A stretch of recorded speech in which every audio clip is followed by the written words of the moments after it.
श्रीमात्रे नमः। श्री नीलसरस्वती स्तोत्रम्। घोररूपे महारावे सर्वशत्रुभयङ्करी, भक्तेभ्यो वरदे देवी त्राहि मां शरणागतम्। सुरासुरार्चिते देवी सिद्धगन्धर्वसेविते, झाड्यपापहरे देवी त्राहि मां शरणागतम्। जटाजूटसमायुक्ते लोलाजिह्वान्तकारिणि, धृतबुद्धिकरे देवी त्राहि मां शरणागतम्। सौम्यक्रोधधरे रूपे चण्डरूपे नमोऽस्तुते, सृष्टिरूपे नमस्तुभ्यं त्राहि मां शरणागतम्।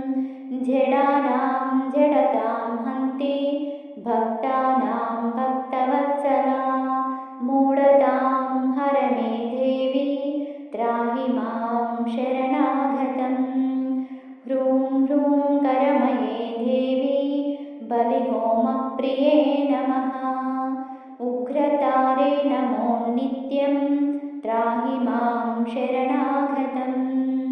बुद्धिं देहि यशो देहि कवित्वं देहि देवि मे, मूढत्वं च हरेर्देवी त्राहि मां शरणागतम्। इन्द्रादिविलसद्वन्द्वा वन्दिते करुणामयी, तारे तारधिनाध्यास्ये त्राहि मां शरणागतम्।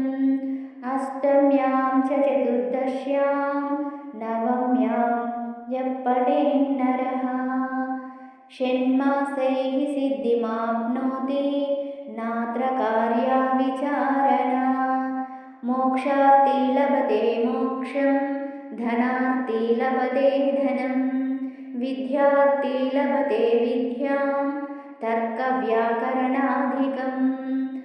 इदं स्तोत्रं पठेद्यस्तु सततं श्रद्धयान्वितः, तस्य शत्रुः क्षयं याति महाप्रज्ञा प्रजायते। पीडायां वापि सङ्ग्रामे झाड्ये धाने तथा भये, य इदं पठति स्तोत्रं शुभं तस्य न संशयः। इति श्री नीलसरस्वती स्तोत्रम्। श्रीमात्रे नमः।